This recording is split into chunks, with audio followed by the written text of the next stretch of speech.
this morning on this beautiful Saturday. It's a beautiful day out there. So as always, let's start out taking a look at today's weather. Today is Saturday, September the 9th. It is an absolutely beautiful day out there today. High's going to be 81, not a cloud in the sky. Tomorrow's high will be 76.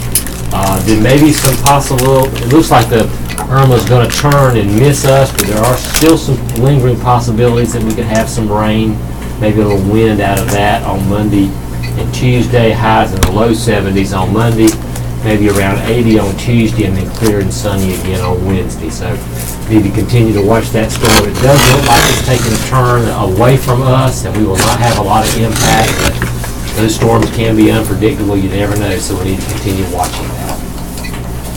Okay, let's turn and look at the Need to Know section of the paper now. There are 4 items in the Need to Know section today. Item number 1, the Cumberland County Fair. The Cumberland County Fair continues through Sunday at the Crown Complex. Gates open at 1 p.m. today and Sunday. Admission is $7, with ride tickets sold separately for $22 for unlimited rides. Sunday is Faith and Family Day with $2 off admission with a church bulletin. For more information, call 309-5785. Item number 2 is the Grape Stomp. It's Cypress Bend Vineyards is having a Grape Stomp and Harvest Festival today from 11 to 6. The vineyards are at 21904 Riverton Road in Wagram. The festival will include live music, arts, crafts, and food vendors, grape picking, and stomping. Admission is free, and for more information, call 369-0411. Item number 3, Saturdays in Seagrove. Pottery Shops in Seagrove have something new planned for visitors on October 7 and 14. Observe demonstrations of wheel throwing, carving techniques, and more. Visitors can also participate in hands-on activities such as making pottery on the wheel or learning hand building technique. Shops will be open from 10 a.m. to 5 p.m. both Saturdays. Seagrove in the Central Piedmont has more than 100 ceramic artists in the area. Go to discoverseagrove.com for a list of participating shops and event details. Item number 4, Bookham, North Carolina. More than 20 authors are expected to participate in a Bookham, North Carolina event September 23rd from 10 to 3 at Robinson Community College. The one-day event brings together authors, publishers, literary agents, and publicists. Proceeds from the event promote literacy and reduce crime. The event is free and open to the public. For more information, go to bookemnc.org. That's bookemnc.org. Okay, today in history. Today is Saturday, September 9th, the 252nd day of 2017. It will be Christmas before we know it. There are 113 days left in the year. On September 9th, 1957, President Dwight Eisenhower signed the first civil rights bill to pass Congress since Reconstruction, a measure primarily concerned with protecting voting rights and which also established a civil rights division in the U.S. Department of Justice. In 1976, the Second Continental Congress made the term United States official, replacing United Colonies. In 1850, California became the 31st state of the Union. In 1919, some 1,100 members of Boston's 1,500-man police force went on strike. The strike was later broken by Massachusetts Governor Calvin Coolidge with replacement officers. In 1926, the National Broadcasting Company, NBC, was incorporated by the Radio Corporation of America, also known as RCA. In 1956, Elvis Presley made the first of 3 appearances on The Ed Sullivan Show. In 1967, the comedy show Rowan and Martin's Laugh-In aired as a one-time special on NBC. Its success led to a regular series beginning in January 1968. In 1971, prisoners seized control of the maximum security Attica Correctional Facility near Buffalo, New York, beginning a siege that ended up claiming 43 lives. In today's birthdays, actress Sylvia Miles is 83, R&B singer Luther Simmons is 75, singer Inez Fox is 75, college football Hall of Famer and Former NFL player Joe Theismann is 68. Rock musician John McPhee is 67. He's from the Doobie Brothers. Actress Tom Wopat is 66. That's Dukes of Hazzard guy, I believe.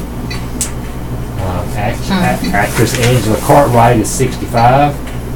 Music producer Dave Stewart is 65. Actor Hugh Grant's 57. Actress Constance Marie is 52. Actor Adam Sandler is 51. Actress Julia Sawala is 49. Model Rachel Hunter is 48. Actor Eric Stonestreet is 46. Actress Michelle Williams is 37. Actress Zoe Kazan is 34. And country singer-songwriter Hunter Hayes is 26. The next local article is the live wire questions. The first question was submitted by Amanda Delansky. The question was written, the answer by Amanda Delansky. The question is, why did Harris Teeter change their policy on rain checks? Answer, 2 terms, which went into effect on March 29th, were updated according to Dana Robinson, a spokeswoman for Harris Teeter. According to the updated terms, rain checks expire 60 days from the date of issue and are accepted at any Harris Teeter, and rain checks cannot be combined with any paper coupon for the same item. We revised our rain check policy to expedite checkout and to ensure we would have more of your grocery items in the store when our shoppers need them, Robinson said. We understand the change takes some getting used to. This policy change reinforces our commitment to be in stock. Next question, what is the phone number and who do I call to schedule the pickup of yard waste and a sofa inside the city limits? Answer, Nathan Walls, a spokesman for the city of Fayetteville, said residents in this situation can call the city's 433-1FAY, which is the number 433-1329 call center. There, a city employee will assign the work order to the Environmental Service Division of the city's Public Services Department.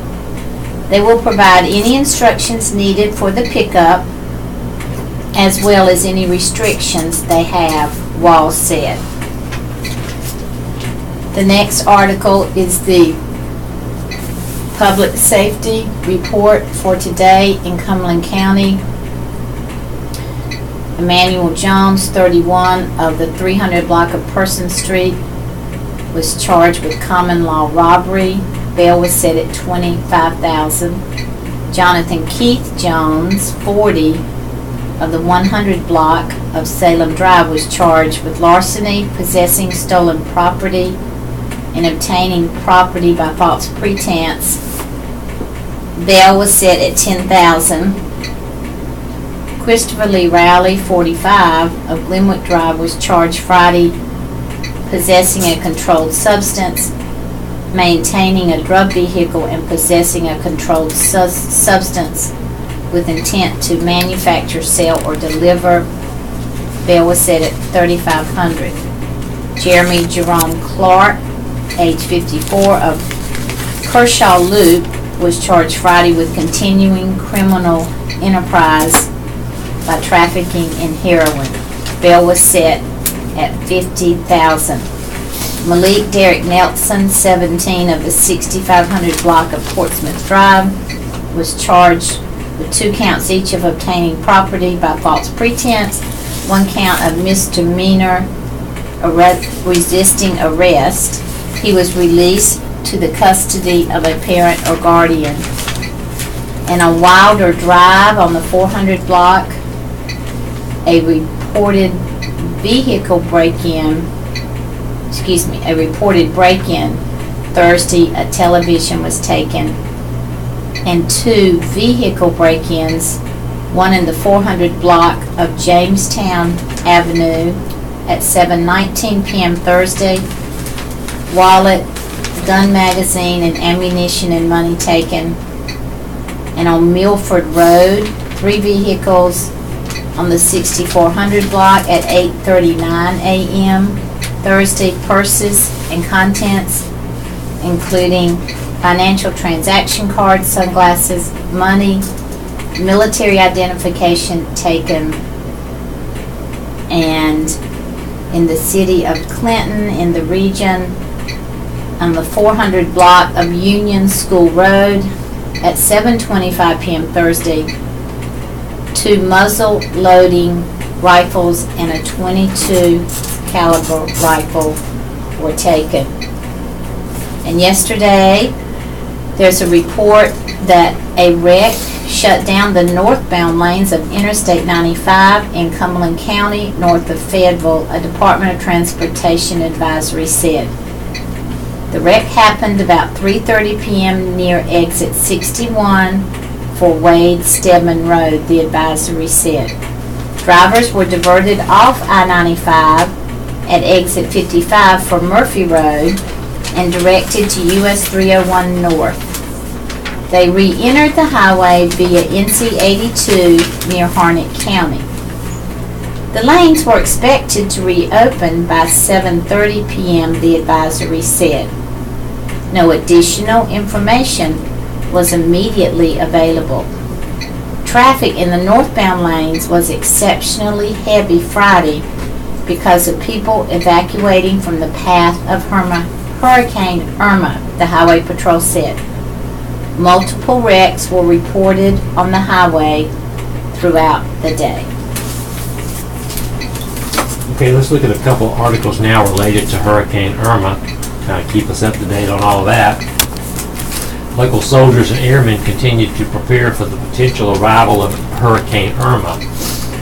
On Fort Bragg, soldiers with the 82nd Combat Aviation Brigade worked to store the brigade's nearly 100 helicopters on Friday. The helicopters were moved into hangars at Simmons Army Airfield to protect them from the storm. Simmons will also host an incident support site for the Federal Emergency Management Agency. A FEMA spokesman said up to 500 truckloads of supplies would be on their way to Fort Bragg for staging before they are distributed to areas impacted by the hurricane if needed. Fort Bragg is familiar territory for FEMA. The agency has set up a command shelter at Simmons Army Airfield at least 8 times since 1993. Didn't know that. When officials poised themselves on Fort Bragg to prepare for Hurricane Irma. Cumberland County School spokeswoman Renata Moyd said Friday afternoon that no decision had been made on school Monday, but that officials were continuing to monitor the weather. If school was canceled or delayed, Moyd said parents and students would be notified by phone. Methodist spokesman Sandy Emmons said the university has been sending daily updates to the campus community. There are no plans at this time to postpone or cancel any campus activities, events, or classes, although some of the times for events may have changed due to the weather forecast and safety concerns. Carolyn Justice Henson, a spokeswoman for the Public Works Commission, said the utility had been preparing for Irma. We are making sure we have equipment and supplies ready, making sure critical first response vehicles are ready, and preparing mutual aid agreements should we need assistance from other crews, or if we are needed to go somewhere else to help.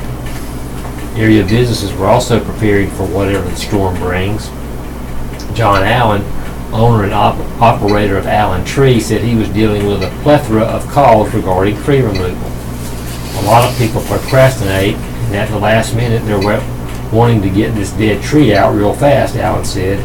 That comes with every single storm. I don't want to disparage anyone. Life gets in the way of getting things taken care of. Michael Blight, owner of American Tree and Stump Removal, was also getting calls.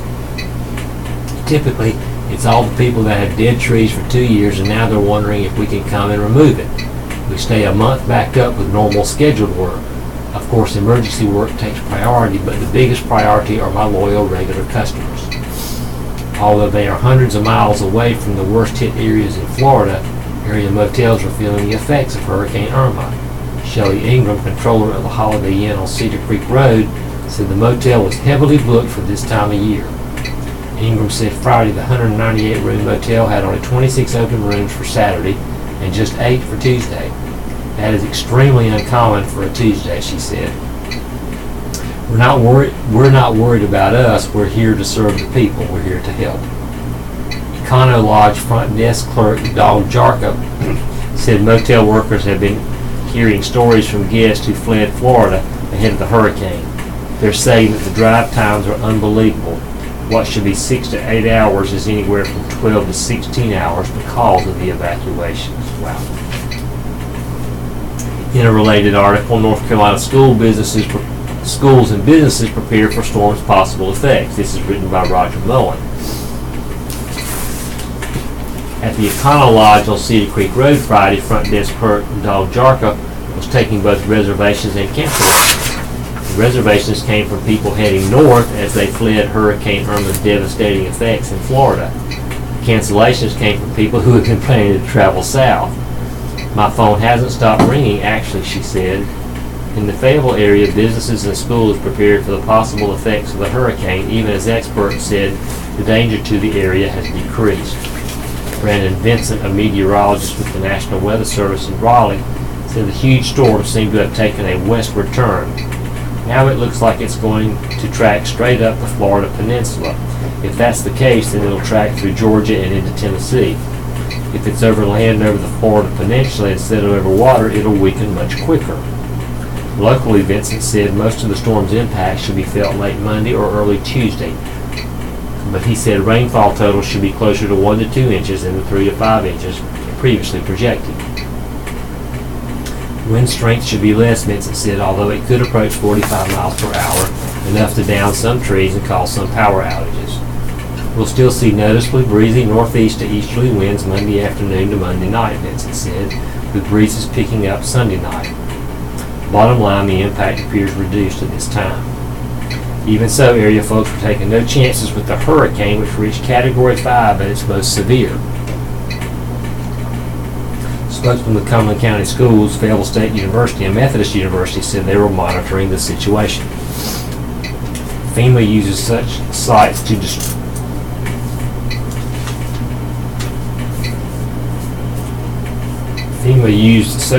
distribute blankets, generators, water cots, and other emergency supplies to hard-hit areas following disasters. Elsewhere on Friday, airmen from the 145th Airlift Wing, part of the North Carolina National Guard, transported 15 aerial port personnel and their equipment from Rhode Island to the U.S. Virgin Islands. The mission is the latest Irma-related task for the North Carolina National Guard, which also sent members of the 156th Aeromedical Evacuation Squadron to Key West, Florida to help evacuate residents ahead of Irma's arrival.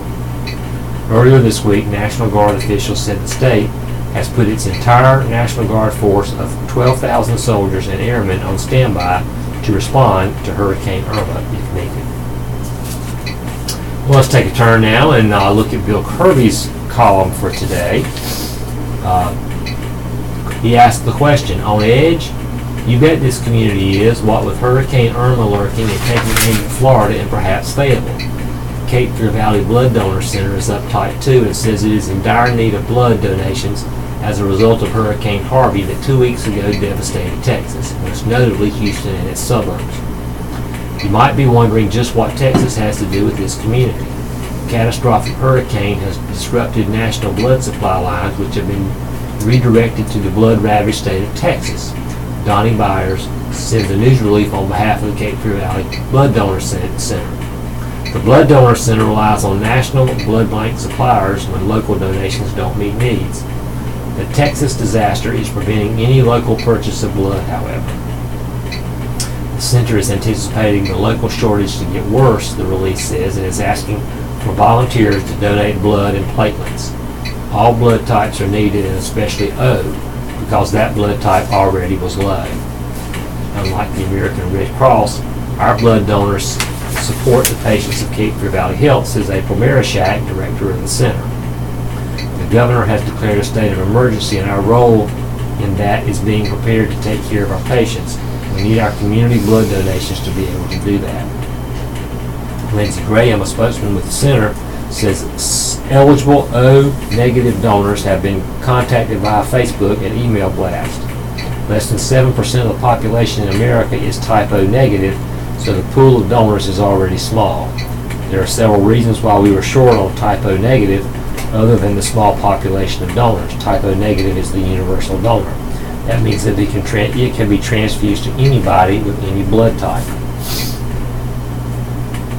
Ann Graham says it can be a lifesaver for trauma victims or newborns in the neonatal intensive care unit. Even at the tail end of the summer, we're already struggling for donors, Graham says. So in addition to all these other factors happening simultaneously, we were quickly put in a shortage. One patient can wipe out that supply. It's a national supply on reserve for Hurricane Harvey victims. It is crucial that we have enough volunteers locally to give to not only increase our inventory of type O negative, but also all the other blood types. By now you should get the picture. The center at Village Drive needs you. There's a blood shortage in this community, Graham says, as she echoes Mirashak's call. As you know, we have another big hurricane coming, so our situation isn't going to get any better or easier. In fact, we might be actually preparing ourselves for our own state of emergency, so the more volunteers, the better. If you believe you are eligible to be a blood donor, Cape Fear Valley Blood Donor Center is open for donations from 9 to 5 Monday through Friday and from 9 to 2 every third Saturday of the month. Or you can go to savingliveslocally.org. A last word about the urgency of donating blood. The rarest blood type, Graham says, is the one that's not on the shelf when it's needed. The next article also concerns the storm and the related issues to it. This is Behind the Wheel by Myron Pitts. We at Behind the Wheel are thankful that Hurricane Irma will apparently miss us as we prepare next month to mark 1 year since Matthew caused so much damage. But we also believe in preparation. It's still hurricane season after all, and there is no telling when a big rain may come. So we'll pass along a few safety tips from AAA Carolinas. One important piece of advice is never try to drive through flooded roads. A few inches of water can have your car floating away and you with it. Other tips include slow down. Allow more space between you and the driver in front of you. Don't be distracted. Distracted driving, always a no-no, is especially bad in inclement weather. The text can wait. The Auto Club also advises moving vehicles to higher ground. Fresh on everyone's mind is Hurricane Harvey, which destroyed as many as 500,000 vehicles in Houston and surrounding areas, making it the biggest weather-related disaster for cars in history. We want to be as prepared as possible for the potential threat of Hurricane Irma, Dave Parsons, president of AAA Carolinas, said in a news release this week. Carolinians should first secure their family and homes, but they need to relocate their vehicles to safer grounds. Many times vehicles can be saved and spared from major damage with a little preparation. Find higher ground. Move it or lose it. Among tips, move the car to higher ground near your home. Find a deck or garage that can protect your car from wind. Buy and use waterproof flood covers and stay safe out there. And next is Walt's tips. Walt Brinker is a retired lieutenant colonel and Vietnam combat veteran who enjoys assisting stranded motorists. He keeps his trunk stocked with all the tools needed for roadside assistance. He never charges, only offering friendly advice. Each month he shares a story from the road. Here's the latest. Last week, Brinker drove downtown to a town hall event for U.S.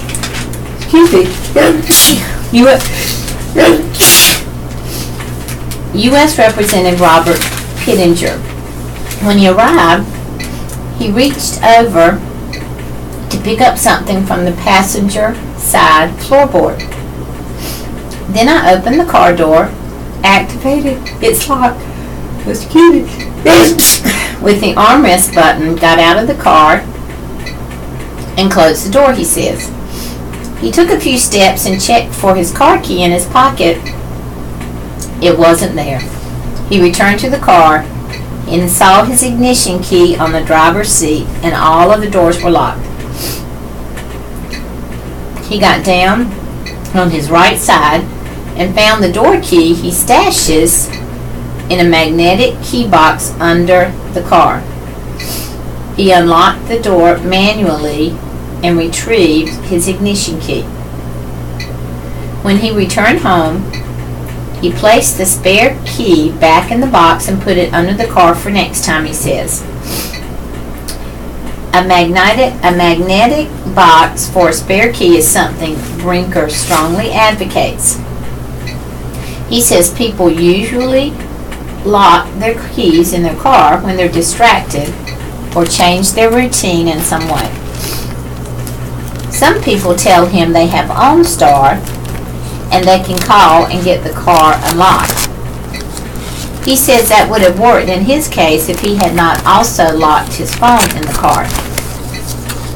Others tell him that their car won't lock using the inside button if the ignition key is inside and the door is open.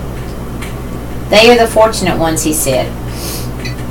Unless your cat has gotten in the car and stepped on the lock button, as happened to my son's mother-in-law, stuff happens. Walt's tip: plan ahead and save grief. Stash a spare key under your car in a magnetic key box that is available at hardware stores. Okay, let's continue with a number of local articles, and we'll taking a look at a couple things from the opinion page. This article is regarding the ongoing case of Timothy Hennis, a former Fort Bragg soldier convicted of killing the mother and two of her children in 1985, will return to a military court next month. Lawyers for Timothy Hennis are asking an appellate court to force the U.S. Army to provide additional resources and personnel for Hennis's appeal, which stems from a 2010 court-martial on Fort Bragg. Specifically, Hennis' defense team is asking the U.S. Court of Appeals for the Armed Forces to require the Army to provide money to hire an experienced civilian lawyer to assist in the appeal, a mitigation expert, and a fact investigator. The Army has denied repeated requests for additional money according to court documents. Lawyers will argue at a hearing set for October 10th in Washington. The hearing and request for additional money are part of a mandatory review of the Hennis conviction on 3 counts of premeditated murder and the deaths of Catherine Eastburn and 2 of her daughters at their Summerhill Road home off Yankton Road. A third child, 22-month-old Jana, was found alive. The Eastburn murders drew national attention and were a focus of several television specials, a book, and a miniseries. At the time of the killings, Catherine Eastburn's husband, Gary, was in the Air Force and training in Alabama. Hennis, who had adopted a dog from the Eastburns shortly before their deaths, quickly became a suspect. He was convicted in Cumberland County Superior Court, put on death row in '86, but won an appeal and was found not guilty in a new trial in 1989. Hennis resumed his Army career, retiring in '04. 2 years later, the Army brought Hennis out of retirement to face a court-martial on the charges after DNA evidence not available at the earlier trials linked him to the murders. The military judge sentenced Hennis to death for the crimes. He was also stripped of his rank and forced to forfeit his pay and allowances. Hennis, who was previously a master sergeant, is currently incarcerated at the U.S. Army Disciplinary Barracks at Fort Leavenworth. According to Hennis's current lawyers, the record of his court-martial alone is more than 38,000 pages. When packed, this case file fills a shipping pallet, they wrote in their motion for additional support. Assuming a diligent attorney could read an average of 300 pages a workday, it would take that attorney more than half a year to simply read through the entire record of trial. Defense files fill an additional pallet, according to the motion, which argues that Hennis has not received sufficient support for his appeal. Only one defense lawyer, Captain Timothy Burroughs, is focused on Hennis's appeals. Another more senior Army officer is assigned as a supervisor over the case. Burroughs argued in his motion that he does not have the experience or resources to properly represent Hennis, noting that he represents 27 other soldiers in cases in various stages of appeal. He has never defended an accused at trial before, participated in a murder trial before, or prosecuted a case of comparable complexity. Over 5 years, 7 other Army defense lawyers have represented Hennis on appeal. None had the experience or resources to represent Hennis. No one was able to review the entire record of trial, and no one has been assigned longer than 2 years, Burroughs wrote. Master Sergeant Hennis is entitled to an effective appellate defense team, and the Army has an obligation to provide it. Defense lawyers are asking for money to hire a fact investigator to look into the allegations. They said the mitigation expert is needed to look into Hennis's psychological history and other factors that could have decreased his sentence. Such an investigation was not previously done in Hennis's case. Previous appeals in the case have focused on claims of double jeopardy, but courts have repeatedly found those claims to be without merit, along with claims that the Army lacked the jurisdiction to charge Hennis in the Fayetteville murders. Well, we are at the bottom of our first half hour. This is the radio reading service broadcasting here from Fayetteville State University using the signal of the UNC Chapel Hill system. We are glad to be with you this morning. Please remember that we are a nonprofit organization in need of your charitable donations. Hope you'll send those along the way here to the office. The radio readers this morning are Stuart and Beth Walters, and we are glad to be with you, and we'll continue now with the reading of the paper.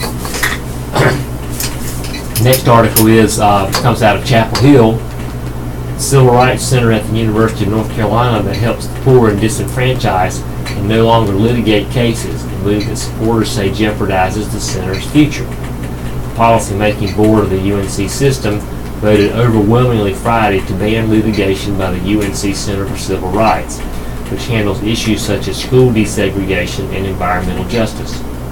Board members maintain that the vote didn't show a lack of support for civil rights, saying legal clinics can handle similar cases.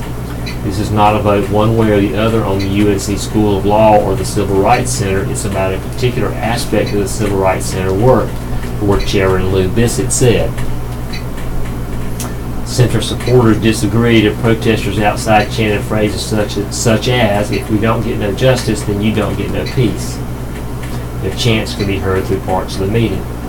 As he left the meeting, Center Managing Attorney Mark DeRosen yelled at the board members that they weren't being honest about their support for civil rights. When one complained that DeRosen was out of order, he yelled, "You're out of order. To say you support civil rights is out of order." DeRosen and Ted Shaw, the Center's executive director, said they didn't know what form the Center would take in the future. While it would continue to exist, its attorneys wouldn't be able to continue the work they do now. They said they would begin working immediately on where to take that work, whether to another, a new law firm, or some other entity.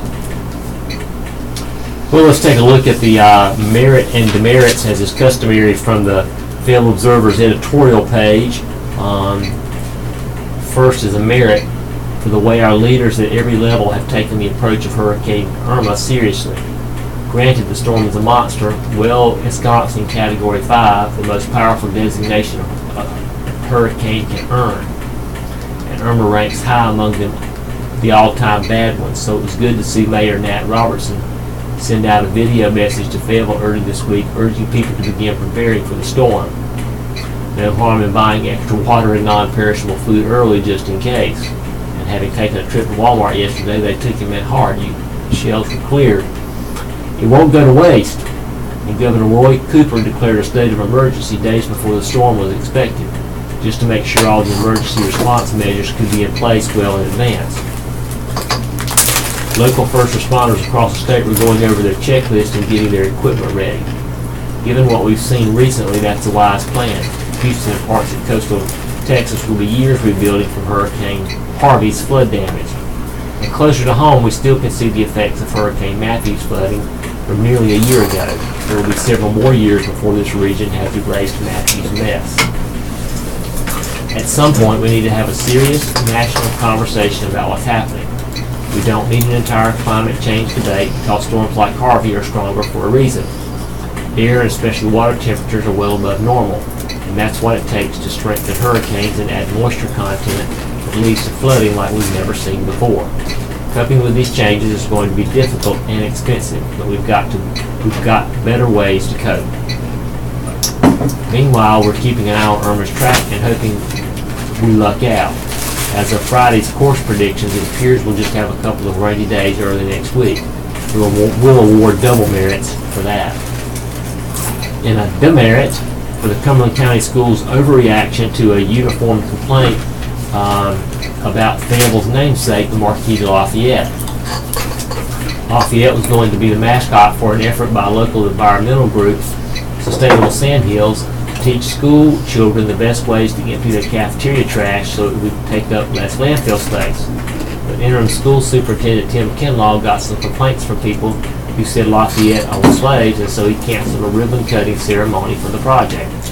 I think in lieu of what's going on around the country and the sensitivity to issues concerning the history of slavery in the country, there was concern that it may be offensive to members of our community. And thus was lost the teaching moment. Lafayette was actually an ardent abolitionist who urged some of our country's founders to ban slavery. Lafayette felt so strongly about it that he brought 3 plantations in South America that used slaves, intending to use them as a model of ways the slaves could be educated, freed, and then hired to run the plantation profitably. His demonstration was interrupted during the French Revolution by the seizure of his assets, including the plantations, but the French colonies in South America abolished slavery a few years later. Lafayette, though, was never anything but an abolitionist. We hope the county school system will incorporate that bit of history into its curriculum and then get on its plan with the cafeteria project, with Lafayette leading the way. In a merit, this is for Spring Lake's good choices in filling some key municipal vacancies. The town this week hired retired Aberdeen manager Bill Zell to run the town on an interim basis until the town's Board of Aldermen hired a permanent replacement for former manager Tad Davis. Mayor Chris Ray said Wednesday that Zell will be able to step right in and keep our forward progress on track. Davis left to take a high-ranking job at the Pentagon. Ray is also leaving Spring Lake service. He'll be replaced in the November election. And last month, the town hired former police chief Troy McDuffie to come back from retirement and run the police department until a successor to former chief Chuck Kimball, who left to become chief in Killeen, Texas. For Spring Lake, this is a time of changes and challenges, but so far, the town is making some good decisions in facing them. And in a demerit, for the 4 shootings in just 3 days in Fayetteville, left 3 people dead and another injured. One was a drive-by shooting that killed a woman in a car. Several others occurred in restaurant parking lots. All happened in busy areas where stray bullets could have done more damage. We're relieved that our murder rate is still below where it was at this time last year, but 18 murders is still nothing to instill a sense of safety. We hope the city's community policing initiatives continue to gain steam and that police can get more of the gun-toting criminals off of our streets. The next article is letter to the editor from Mary Lavoie of Fayetteville.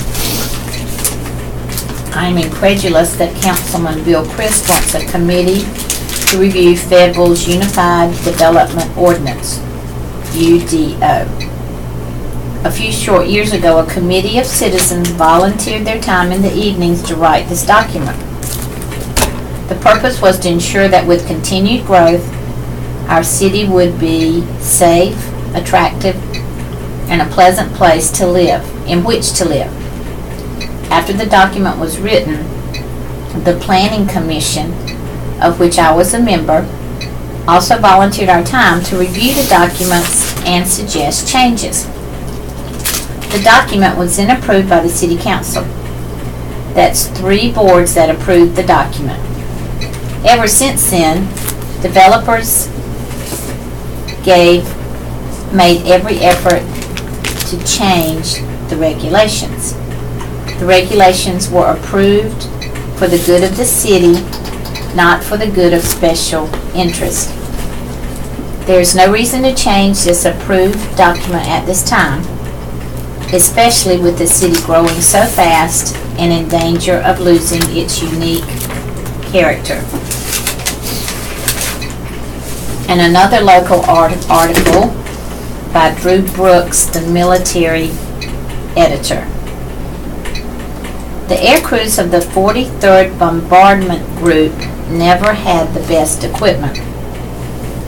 Their B-24 Liberators and B-17 Flying Fortresses were sometimes held together by little more than the will of resourceful mechanics, patched with flattened beer cans and using women's sanitary napkins as air filters as they flew reconnaissance missions and bombing runs deep into the Japanese Empire during World War II. But there are many things the group didn't lack. Warrior spirit for one, and a dedication to get the job done.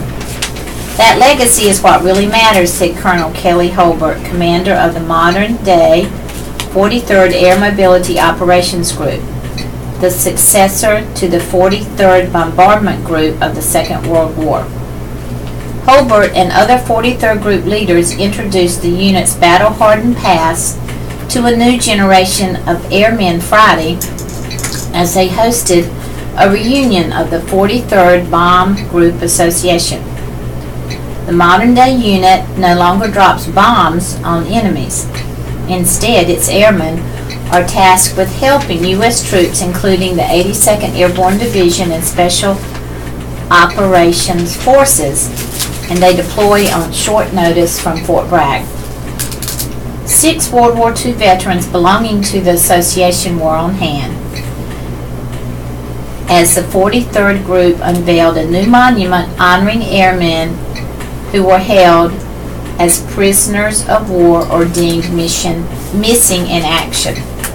The monument, which is surrounded by benches and also features a flagpole holding a POW MIA flag, is the latest feature to honor the heritage of the 43rd Group, which is named the adjoining Lieutenant Joseph Saransky Parade Field and the Captain J. Zemer Jr. Headquarters Building after World War II airmen who received Medals of Honor for valor while serving together on the same mission. The site is located off Riley Road on Fort Bragg's Pope Field.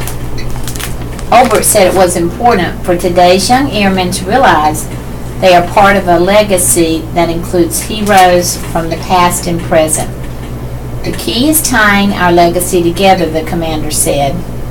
We have a responsibility to live up to the airmen who went before us and the sacrifices they made. This is all about pride, he said, unit pride. The sacrifices of the airmen's World War II counterparts were laid out by author Bob Drury, who co-wrote a book on the 43rd Bomb Group, Lucky 666, The Impossible Mission. Drury said the group was at the tip of the spear in the Southwest Pacific Theater at a time that part of the war was receiving little resources. Amid the larger Germany First strategy that had troops and supplies prioritized for the fight against Nazi Germany, Drury said the 43rd Bomb Group had to make do with what they had.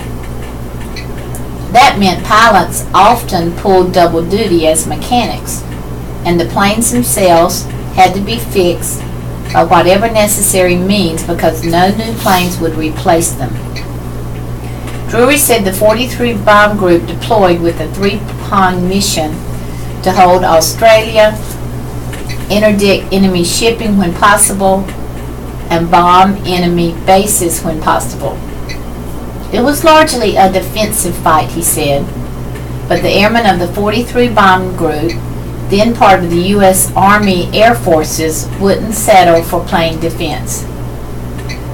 They were not content to hold the line, Drury said. Long before any Marine hit a Pacific beach, the airmen were taking the fight deep into the heart of the Japanese Empire. Many didn't return, and that's who is honored by the monument unveiled Monday by Holbert and Susan Clark Lanson, president of the 43rd Bomb Group Association.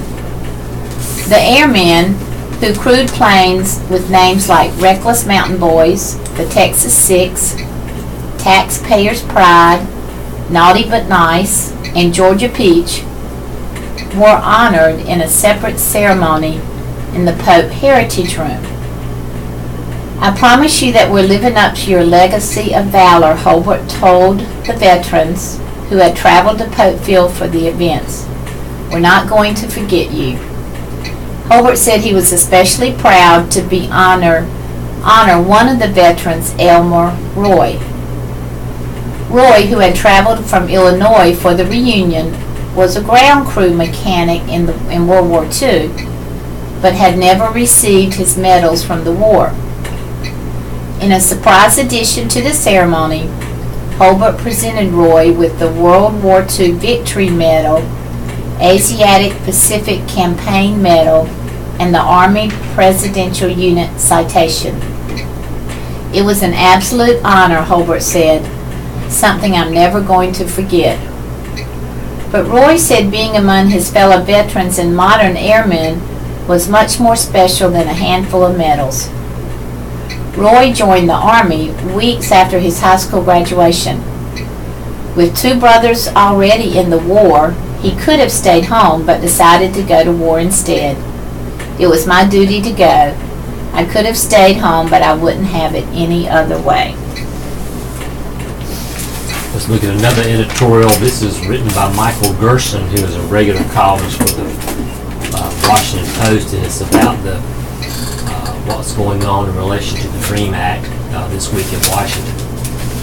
We have every reason to assume the worst when it comes to President Trump's motivation in rescinding DACA, the program allowing undocumented immigrants to live and work openly if they came to the United States as children. Trump's public justification is that President Obama's creation of DACA by executive action was unconstitutional, a usurpation of Congress and process violation. Yet Trump didn't give a fig for constitutional niceties in his initial order to keep people from certain Muslim majority countries out of the U.S. Now, to potentially send Hispanics out of the country, he has discovered an appreciation for process and precedent. There is a theme here, and it is not a respect for the rule of law. Trump does not deserve the benefit of the doubt when it comes to issues of race and ethnicity. Recently, and with increasing frequency, he has displayed malevolent prejudice for political reasons. His action on DACA is another installation in this disturbing series. But apart from Trump's motivations, was his action on DACA the right deed? Not certainly by the measure of its outcome. Trump has removed reasonable protections from a sympathetic group. It would be a grave injustice to send the dreamers home to countries where many have hardly visited. A democracy, however, considers more than outcomes, or else the American system of government would be the Chinese system of government. And the constitutional case concerning DACA is not obvious.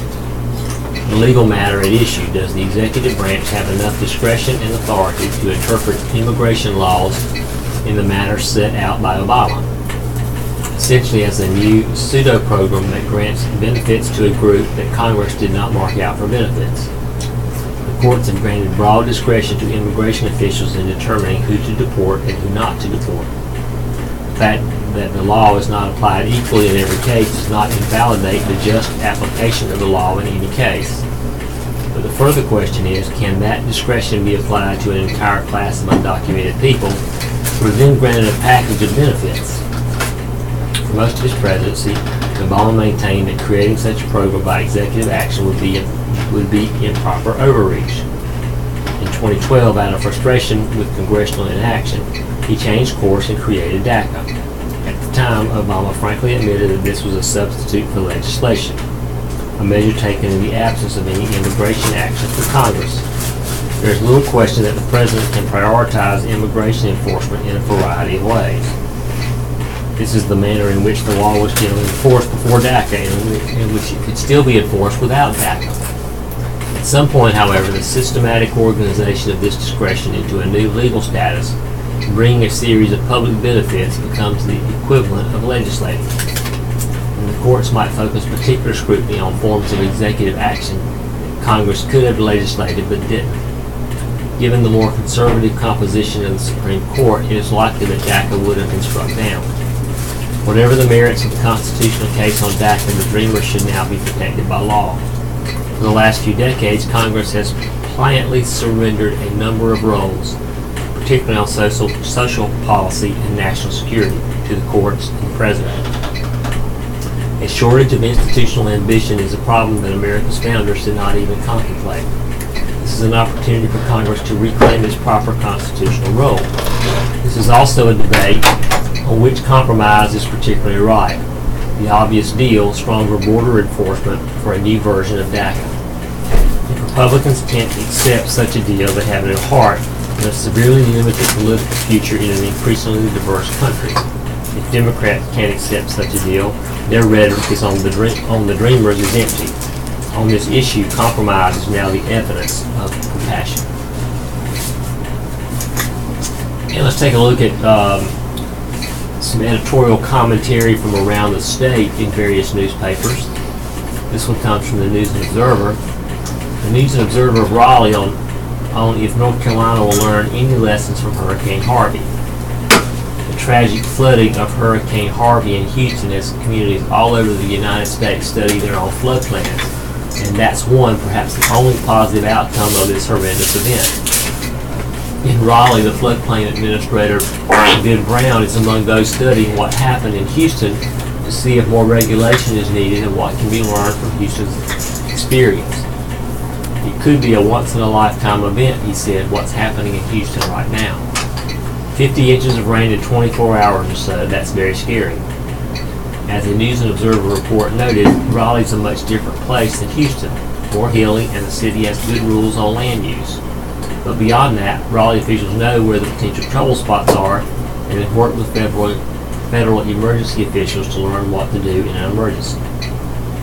Climate change, no matter what deniers can say, there is climate change in the view of the world's most esteemed scientists, has itself changed the way communities are planning or at least training people to cope with emergencies. And then there's the coast. Here the worry is considerable as rising sea levels are a scientific fact and the consequence is undeniable, unless someone comes up with a way to stem the ocean's tide, which is unlikely. If Hurricane Harvey awakens state leaders in all vulnerable states to the need to do more to stem carbon emissions and their consequences, then some positive things can come. In the meantime, the priority is for all people to do all they can to help their fellow Americans in Texas. From the News and Record of Greensboro, when Republican state legislatures once again are called to account for their gerrymandered districts, their best defense will be, we've gotten away with it before. That and Democrats did it too are true. Republicans and Democrats alike have crafted districts that give themselves partisan advantages, and the courts have let them get away with it. It's time for the self-serving exercise to end. Partisan redistricting is a political party's attempt to rig the election system and deny fair competition. The party in power can make sure it continues to win a majority of seats even without winning a majority of votes. All it takes is placing the right voters in the right numbers in the right districts, which is easily achieved with today's computer technology. The process is manipulative and anti-democratic, but somehow not illegal yet. The North Carolina House and Senate this week approved new legislative districts to replace those struck down as unconstitutional by the U.S. Supreme Court, relying too heavily on the race of voters in 28 districts. The new plans now must be submitted to a panel of federal judges in Greensboro for approval. They should not get a passing grade. This time, the Republican lawmakers in charge of redistricting gave no consideration to race, which ought to be a violation of the Voting Rights Act. But they did give every consideration to political party, making sure that most districts would continue to elect Republicans. There's no reason to believe that Democrats would not have created similar advantages for themselves if they could. The particular district lines would be different, but not the intent to limit choices for voters. Enough. There's no perfect system, but a deliberately imperfect system could not be continued. The latest plans are unacceptable. The people of North Carolina deserve better than to be apportioned into districts so they can dutifully elect the representative party leaders to choose for them. Look at Gene Smith's column for today. In the year American independence was declared, the population of the wannabe nation was slightly smaller than that of modern-day Chicago. The United States didn't yet own the 500 million acres between the Missouri River and the Rocky Mountains, or a comparable tract between the Rockies and the Pacific. Even so, it doesn't require much research or a great deal of reflection to understand why the founders didn't look back to ancient Greece, where things were measured in mere thousands in a search for a model for their new government. It was not humanly possible to make pure, direct democracy meet the needs of what was being created between the Appalachians and the Atlantic, from the deep south to Canada. Many modern Americans have greater difficulty with the founders' other reason for turning up their noses at pure democracy. They didn't want one because it was flawed. It was a flawed system that comes off well only in comparison with the kings and conquerors who were its notable rivals and eventual successors. Having all eligible participants attend to each item of the public's business by plebiscite guarantees awful governance. That's not because the people are idiots. The founders didn't believe that, nor did the framers of the Constitution.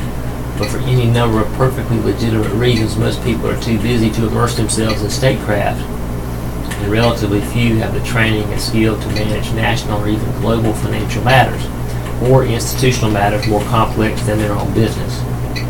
Worst of all, direct democracy invites each participant to embrace a lazy division of issues into two schools of thought, mine and the opinions of all those wrong people. This doesn't require any malice at all, just a different perspective and good intentions with no restraints on them. And here, the first thing lost in a system of direct legislation by popular vote would likely be an appreciation for compromise, the lifeblood of our republic. It's not by chance, then, that the framers concluded that the people should protect their interests by choosing those who are to govern, meaning the president and the members of one chamber in the legislative branch. We have today the ability that Washington and the associates could not have imagined. The internet can, with some tweaks, enable us to decide matters of state, of budgets and wars, and help for those in trouble, all from the comfort of their homes and cars by clicking a mouse. No matter how casually we go about it, no matter how superficial our understanding of the issue, each person's click will be exactly as strong as every other person's. I'm no Luddite. We don't need to abolish any technology in order to resolve not to lunge in that direction, not to turn government into just one more digital game merely because we can. The founders didn't stay their own hands because they were technology deficient. They did it because they understood that hands-on government is no way to run this great nation anywhere except to ruin it. We are at the top of our first hour. This is the radio reading service, broadcasting here from Fayetteville State University on the signal of the UNC Chapel Hill system.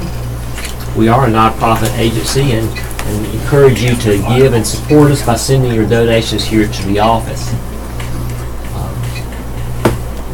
The radio readers today are Stuart and Beth Walters. We are at the top of our hour, and it's time now for the obituaries, as is our custom. Hello, James. Okay, let's turn now to the obituaries.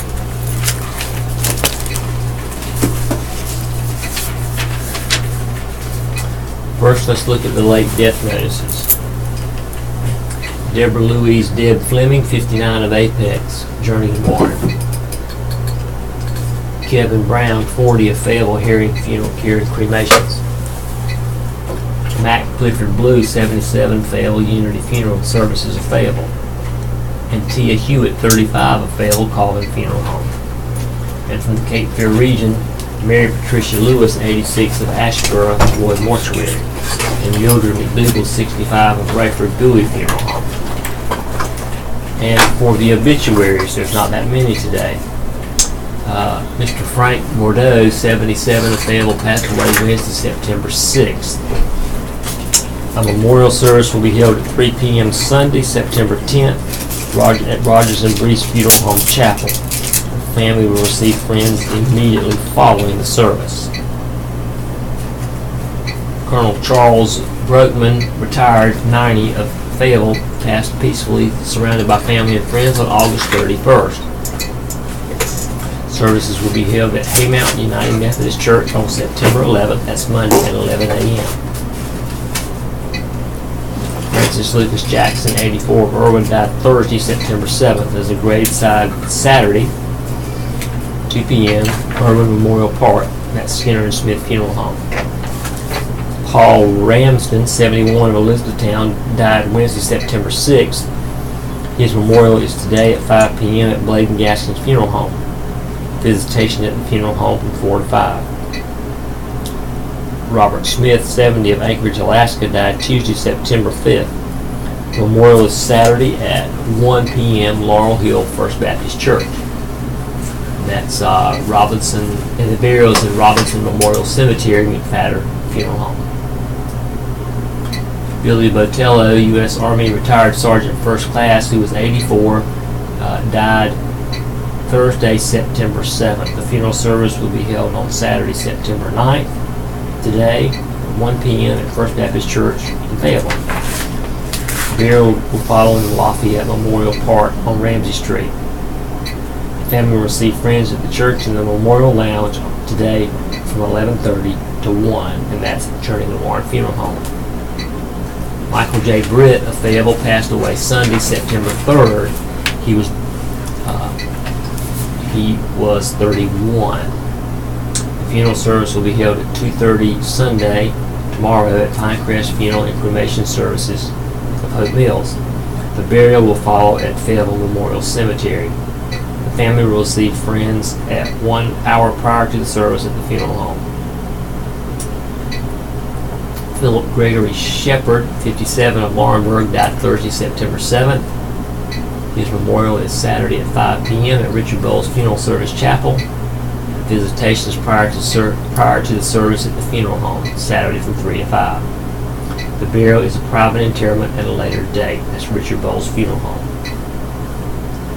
Kiyoshi Umeki McQueen Hickson, 41, of Augusta, Georgia, died Monday, July 31st. The funeral is Sunday at 3 p.m. Morris Chapel, Laurinburg. The burial is in the Leach Cemetery, and that's Morris Funeral Home. Sandra Fields Driggers, 62, of Laurel Hill, died Friday, September 8th. The funeral is tomorrow at 3 p.m. at the East Laurinburg Church of God. Visitation is at Richard Bowles Funeral Service, Saturday from 7 to 9. The burial is at Laurinburg Memorial Park.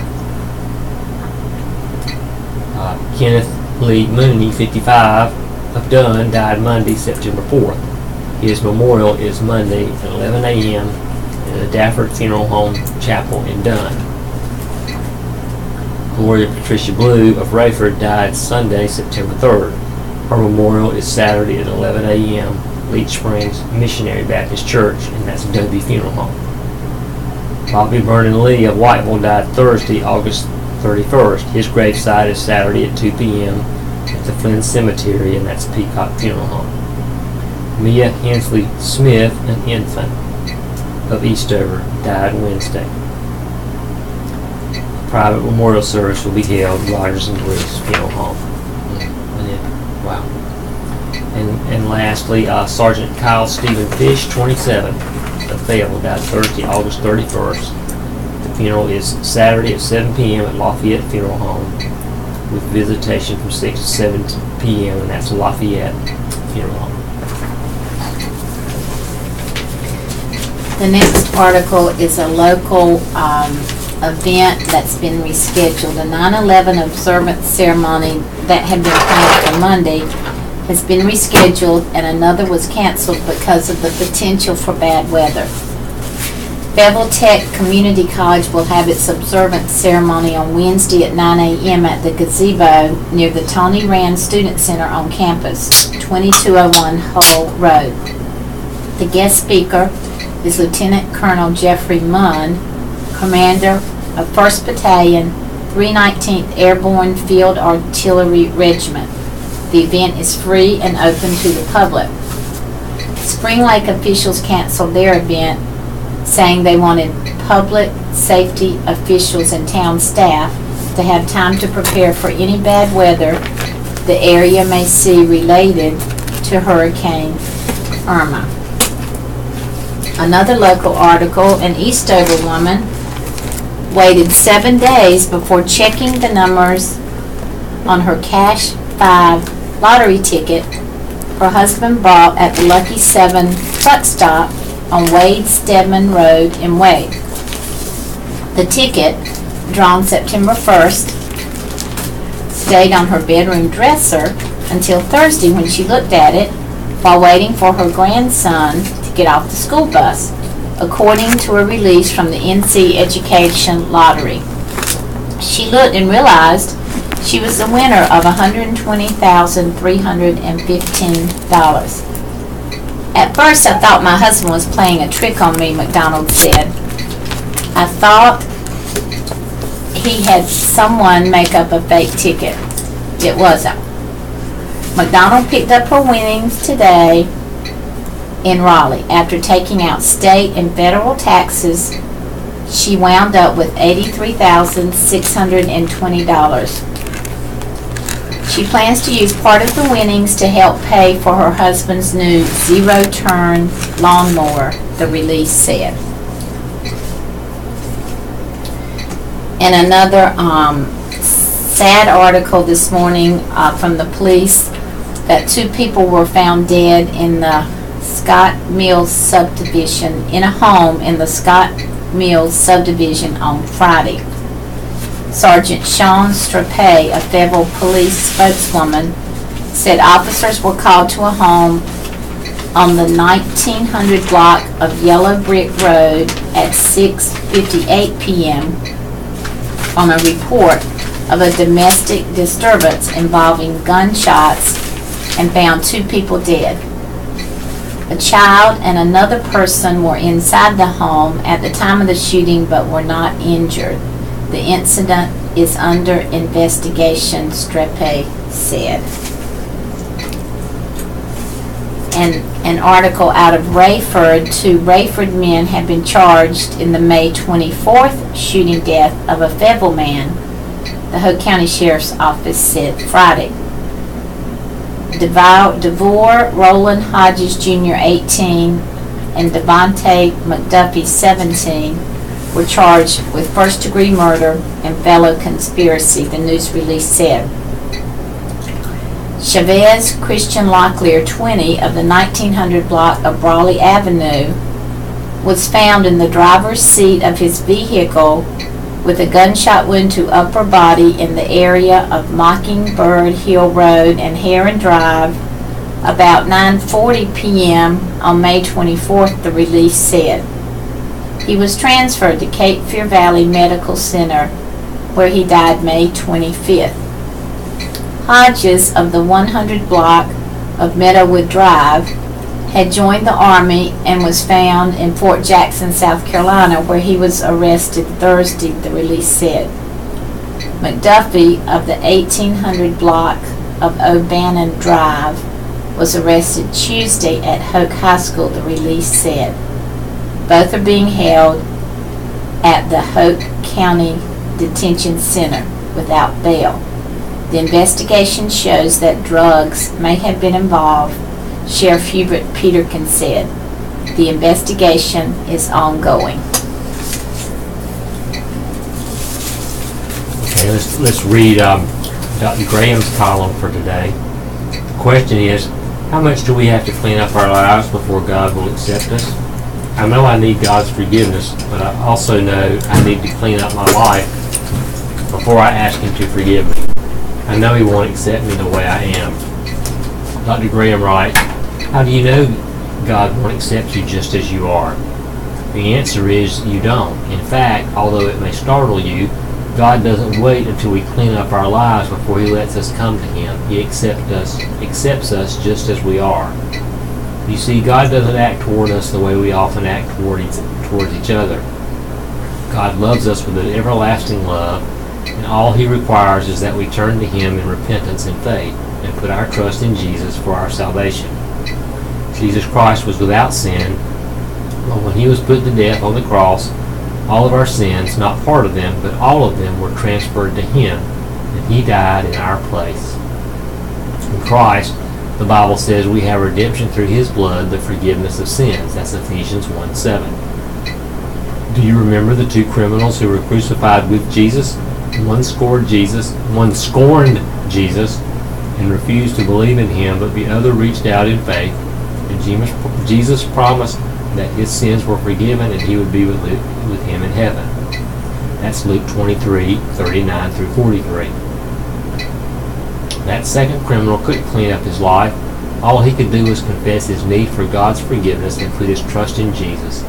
And the same is true for you. Turn today to Christ for the forgiveness you need and thank him for his great mercy. Wonderful call. Great call. Okay, back to some news-related articles. Congress on Friday sent President Donald Trump a massive package of $15.3 billion in disaster aid linked to an increase in the nation's borrowing authority that angered conservative Republicans who hissed and booed senior administration officials dispatched to Capitol Hill to defend it.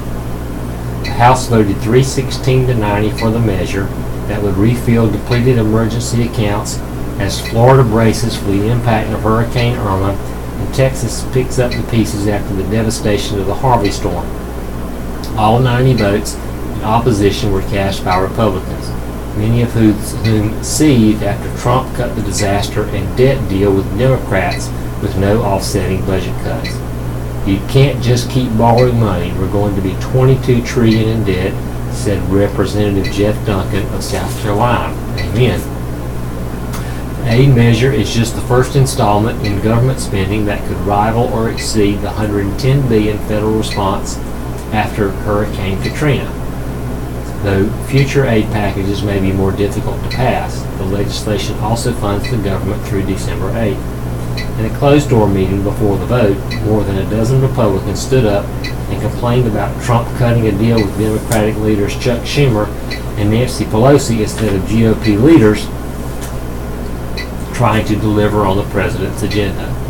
Budget Chief Mick Mulvaney, a former Tea Party congressman from South Carolina who took a hard line against debt increases during his House tenure, and Treasury Secretary Steve Mnuchin defended the deal but faced a rough time in pleading for votes. Mnuchin enlisted hisses when he told the meeting of House Republicans, "Vote for the debt ceiling for me." Republicans were in disbelief after Mnuchin argued that the debt ceiling shouldn't be a political issue in the future, said Representative Mark Sanford. Representative Ryan Costello described a surreal scene with Mnuchin, a former Democratic donor, and Mulvaney, who almost certainly would have opposed the very measure he was sent to pitch, pressing Republicans to rally around the legislation. "It's kind of like, where am I? What's going on here?" Costello said. "If it wasn't so serious, it kind of would have been funny." Mulvaney was booed when he stepped to the microphone. He defended the deal and Trump. It was absolutely the right thing to do, Mulvaney told reporters after the meeting. The president is a results-driven person, and right now he wants to see results on Hurricane Harvey, Hurricane Irma, and tax reform. He saw an opportunity to work with Democrats on this particular issue at this particular time.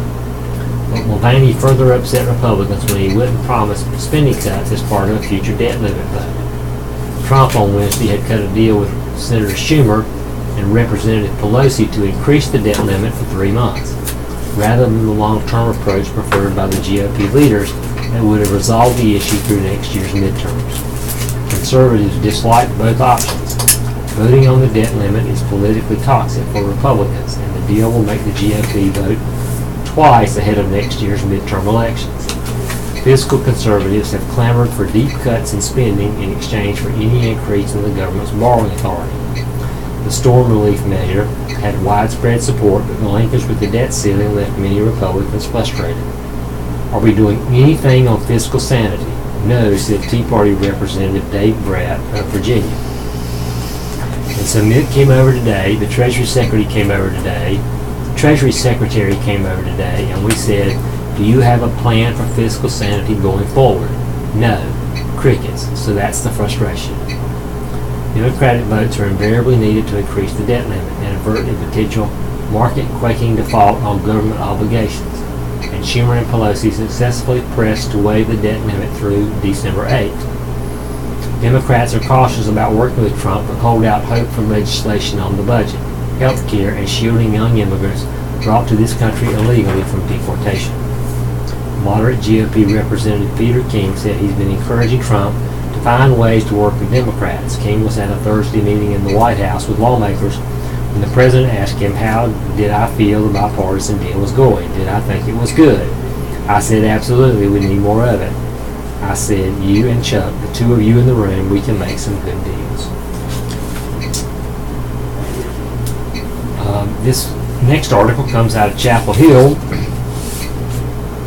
Division within the University of North Carolina's governing board was exposed after disclosure of a letter signed by a majority of board members criticizing system leadership, along with the approval of resolutions considering significant system changes. The UNC Board of Governors meeting this week in Chapel Hill approved proposals that some members said they hadn't even been told about before gathering. 3 of the 4 resolutions were approved on split votes, with one member questioning whether they were interfering with the powers of System President Margaret Spellings, the News and Observer of Raleigh reported. It would seem that we are blurring the lines between policy and management, and I think this long-term is a recipe for chaos, board member Joe Knott said. We are not equipped to run this institution. Spellings and board chairman Lou Bissett already been chastised in an August 22nd letter, revealed this week and signed by 15 of the 28 board members for a lack of communication. The board members were particularly unhappy with a letter sent by Spellings, Bissett, and others to Democratic Governor Roy Cooper about security and plans for the Confederate soldier statue on the UNC Chapel Hill campus that many want removed. The letter, written by Tom Fetzer, a former state Republican Party chairman, also was signed by several other new members elected to the board in the spring by the General Assembly. Spellings took over the job leading the 17-campus system in early 2016. The board is overwhelmingly Republican. Resolutions approved Thursday by the board, despite opposition, directed special committees to review the size and scope of the UNC system administration staff, reorganize the board's meetings, and study whether to move system staff to Raleigh or Research Triangle Park. Moving the staff would be designed to reduce a bias perceived by some towards UNC Chapel Hill, the system's flagship campus. And another Confederate monuments-related article, Governor Roy Cooper sought formal permission Friday to remove 3 Confederate monuments from the old Capitol grounds to a Civil War site in a nearby county. One of his cabinet secretaries petitioned the State Historical Commission to authorize the relocation of a large obelisk and 2 smaller statues to the Bentonville battlefield, less than 50 miles away from Raleigh. The commission meets September 22nd. Following a violent rally in Charlottesville, Virginia, and the toppling of a Confederate statue outside a Durham County government building by demonstrators, Cooper last month called for Confederate monuments to be taken down from public property across the state. He said at the time he would also ask a state agency to consider where monuments on state property could be moved. A 2015 state law approved by the Republican General Assembly, however, prevents the permanent removal of most Confederate monuments on state and local property without legislative approval and severely limits their relocation. Cooper, a Democrat, has said he also wants the law repealed. The law says any relocation must be to a site of similar prominence, honor, visibility, availability, and access that are within the boundaries of the jurisdiction from which it was relocated. In a petition to the Commission, Administration Department Secretary Michelle Sanders contends the battlefield would qualify for that exception. The Bentonville battlefield marks the March 1865 battle, the largest ever fought in the state. The state historic site recalls the last full-scale action of the Civil War in which the Confederate Army mounted a tactical offensive, a state website says. Cooper said last month the state cannot continue to glorify a war against the United States of America fought in defense of slavery. Relocating these monuments to a historic Civil War site will help us preserve them and provide context for their history, Sanders said in an email statement. Opponents of the move are likely to question whether transferring them from the well-known Capitol Square to rural Johnson County complies with the relocation requirements. The monuments at issue include the 75-foot-tall monument completed in 1895 to the state's Confederate dead. The others are the North Carolina Women of the Confederacy Monument dedicated in 1914 and the statue of Henry Lawson Wyatt dedicated in 1912. Wyatt is described in the state's base as the first Confederate soldier killed in action during the Civil War. The next article is out of Raleigh. A man in Sampson County is one of 10 people indicted by a federal grand jury with illegal re-entry of a deported alien, according to a release from the U.S. Attorney of the Eastern District of North Carolina. Roberto Camo Gomez, 40, of Guatemala, is alleged to have been previously deported after a conviction on a charge of illegal re-entry of a removed alien, the release said. If convicted, Camo Gomez faces a maximum sentence of 10 years in prison and a $250,000 fine. The others indicted were from Wayne, Johnston, and Wake counties and faced charges including illegal re-entry of an alien, visa fraud, false representation of a social security number, and false representation of U.S. citizenship with intent to engage unlawfully in employment in the United States, the release said. The cases are being investigated by ICE's enforcement removal operations and Homeland Security investigations. And the next article concerns country singer Troy Gentry, who was killed in a helicopter crash on Friday out of Lumberton, New Jersey. Troy Gentry, one half of the award-winning country music duo Montgomery Gentry, died Friday in a helicopter crash just hours before a concert, according to a statement from the band's website. He was 50. Authorities said the helicopter crashed in a wooded area while approaching the Flying W Airport in Medford hours before Montgomery Gentry was due to perform at a resort that is also housed at the airport. The band's website called Gentry's death tragic and said details of the crash are unknown. Troy Gentry's family wishes to acknowledge all the kind thoughts and prayers and ask for privacy at this time, the website said. Police got a call at around 1 p.m. of a helicopter that was in distress, said Joel Bruley, a spokesman for the Burlington County Prosecutor's Office. Authorities said crews were able to remove Gentry, the passenger, from the wreckage, but he died on the way to a hospital. The pilot died at the scene, and crews were working to remove his body, Bewley said. The National Transportation Safety Board is headed to the crash scene, Bewley said. Gentry was born on April 5, 1967 in Lexington, Kentucky, where he met bandmate Eddie Montgomery and formed a group based off their last names. Montgomery Gentry had success on the country charts and country radio in the 2000s, scoring #1 hits with Roll With Me, Back When I Knew It All, Lucky Man, Something to Be Proud Of, and If You Ever Stop Loving Me. Some of the songs even cracked the top 40 on the pop charts.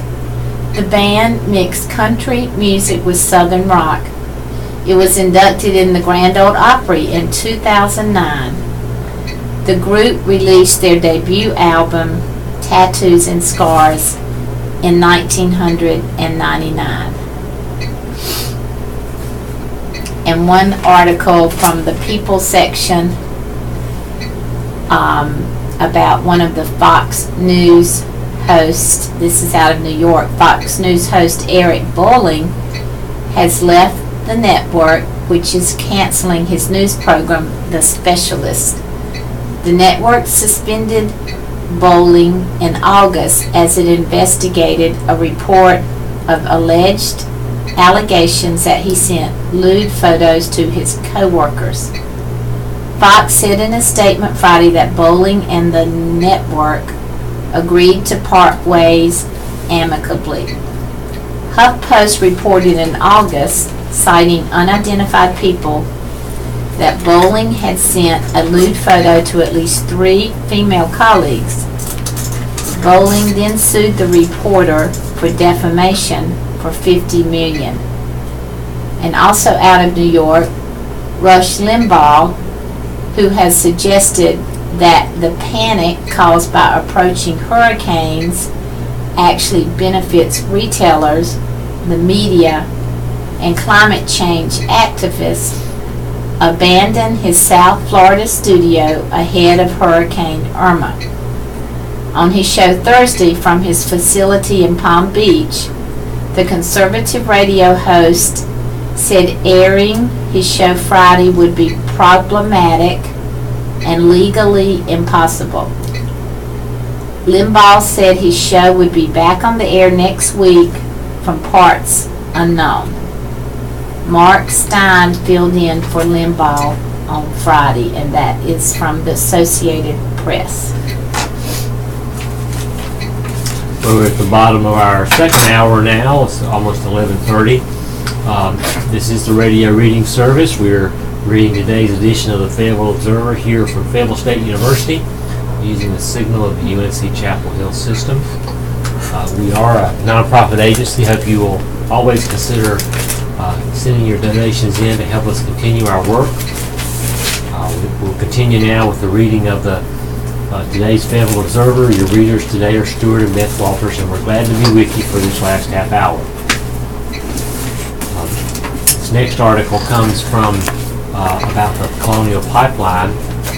Republican State Representative John Zoka fielded questions and angry comments at a town hall meeting in downtown Fayetteville on Friday night to discuss the proposed Atlantic Coast Pipeline. About 30 people attended the event sponsored by the Sustainable Sand Hills Environmental Organization. The meeting focused on the pipeline project and called for installation of a natural gas pipeline from West Virginia to South Carolina.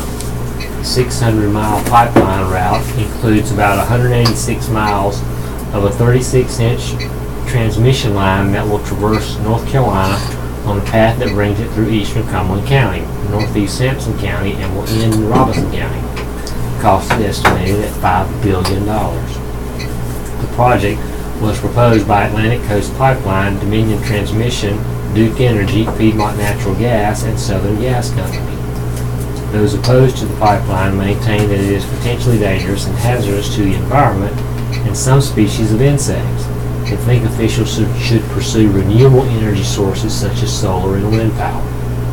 Ann Schrader has been a vocal opponent of the pipeline, and she spoke passionately about what she believes are the hazards to humans and the environment it will create. She cited pollution of the water, destruction of the habitat, and what she believes is a lack of knowledge among city and county leaders about the pipeline. Schrader said she recently attended a meeting with local leaders and emergency management officials and found them to be uninformed about the pipeline and its potential dangers. That terrifies me, she said. Zoka, who represents Cumberland County, said he has had contact with representatives from Duke Energy and Dominion Transmission and walked the proposed sites in the county with them and has questioned them about safety protocol, federal regulations, and other concerns. I believe they're doing everything feasible for safety, he said. Zoka pointed out that after he and others objected to the proposed route of the pipeline through Cumberland County, it was changed and will now hook to an existing line in Wade and then follow Duke Energy power easements south of Robinson County. Initially, the proposed route would have taken the pipeline through part of Eastover and the Baywood community. I look at it as a win. You may not, and that's okay. Supporters say the pipeline will provide a safe and clean source of power and help to lower energy costs. The pipeline will run through a portion of property belonging to Tom Clark. He questions Zuck about how well regulated the pipeline would be. Under the current plans, he said, the frequency of inspections are based on the diameter of the line. The larger the line, the more often it would be inspected. As it stands now, Clark said, the line on his property would only be inspected every 15 months. I'm angry, Clark said. They need to test more, and that's after they destroy thousands and thousands of trees. This is another article now related to the hurricane. It comes from the island of Antigua. Thousands of Irma victims across the Caribbean fought desperately to find shelter or escape their storm-blasted islands altogether Friday as another hurricane following close behind threatened to add to their misery. With Irma and its 155-mile-per-hour winds taking aim at the Miami metropolitan area of 6 million people, the death toll in the storm's wake across the Caribbean climbed to 22. Puerto Rico, the Dominican Republic, and the eastern part of Cuba reported no major casualties or damage by mid-afternoon after Irma rolled north of the Caribbean's biggest islands. But many others farther east were left reeling after the storm ravaged some of the world's most exclusive tropical playgrounds, known for their turquoise waters and lush green vegetation. Among them, St. Martin, St. Bart's, St. Thomas, Barbuda, and Anguilla. Irma smashed homes, shops, roads, and schools, knocked out power, water, and telephone service, trapped thousands of tourists, and stripped trees of their leaves, leaving an eerie, blasted-looking landscape littered with sheet metal and splintered lumber. On Friday, looting and gunshots were reported on St. Martin, and a curfew was imposed in the U.S. Virgin Islands. Many of Irma's victims fled their islands on ferries and fishing boats for fear of Hurricane Jose, a Category 4 storm with 150-mile-per-hour winds that could punish some places all over again with high winds and heavy rain over the weekend. I don't think it takes a rocket scientist to know that further damage is imminent, said Inspector Frankie Thomas of the Royal Police Force of Antigua and Barbuda. On Barbuda, a coral island rising a mere 125 feet above sea level, authorities ordered an evacuation of all 1,400 people to neighboring Antigua, where Stevet Jeremiah was reunited with one son and made plans to bury another. Jeremiah, who sells lobster and crab to tourists, was huddled in her wooden home on Barbuda early Wednesday with her partner and their 2- and 4-year-old boys as Irma ripped open their metal roof and sent the ocean surging into the house. Her younger son, Carl, was swept away. Neighbors found his body after sunrise. 2 years old, he just turned 2, 17th, last month.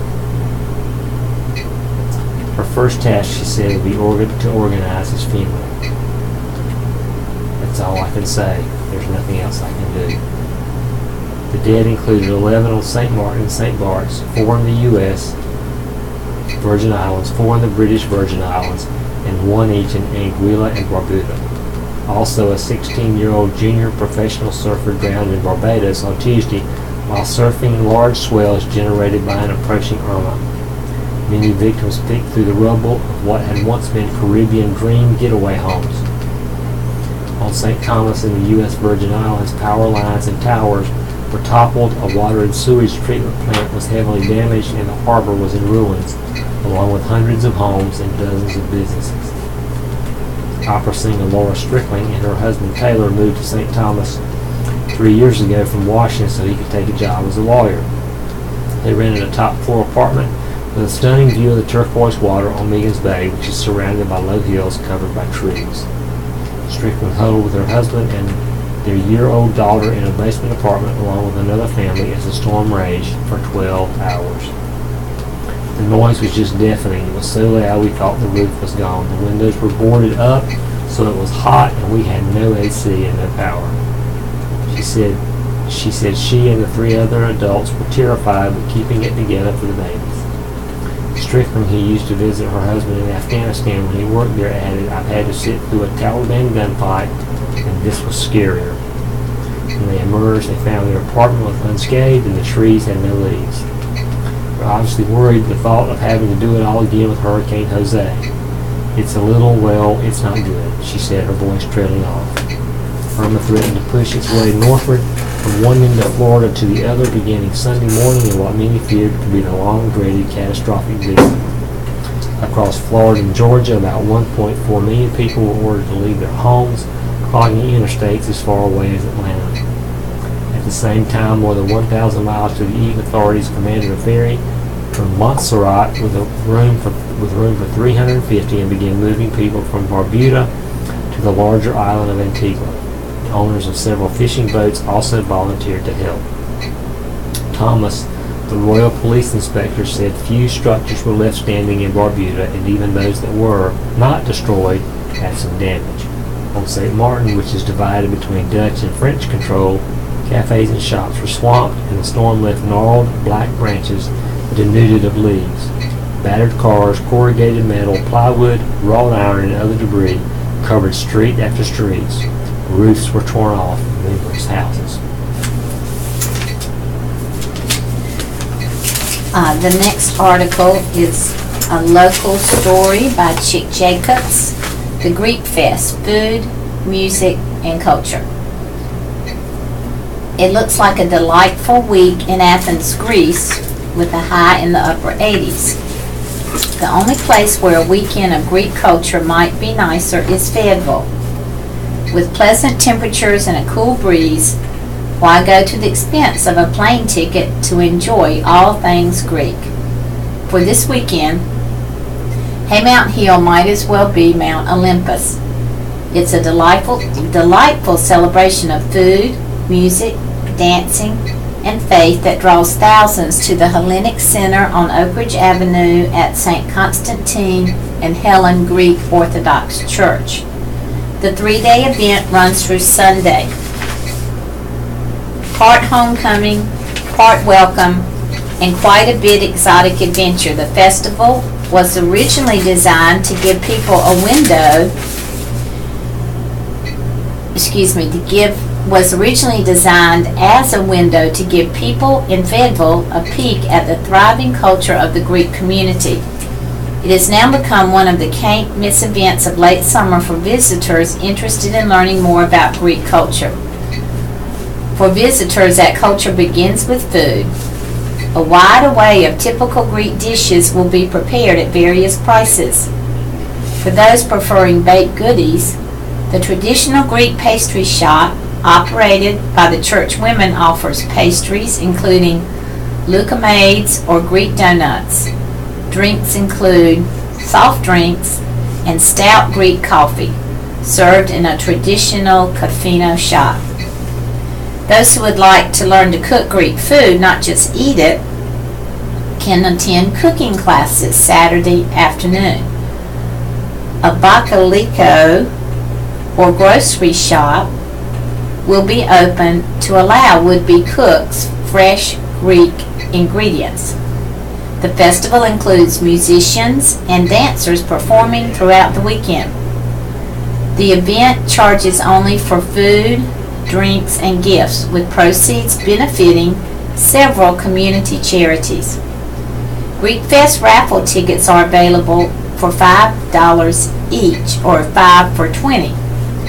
The ticket enters people into an hourly gift raffles, as well as a chance to win either $2,000 or 2 round-trip air tickets to Athens, just in case you didn't think the weather here this weekend isn't nice enough. And here is today's column of Dear Abby.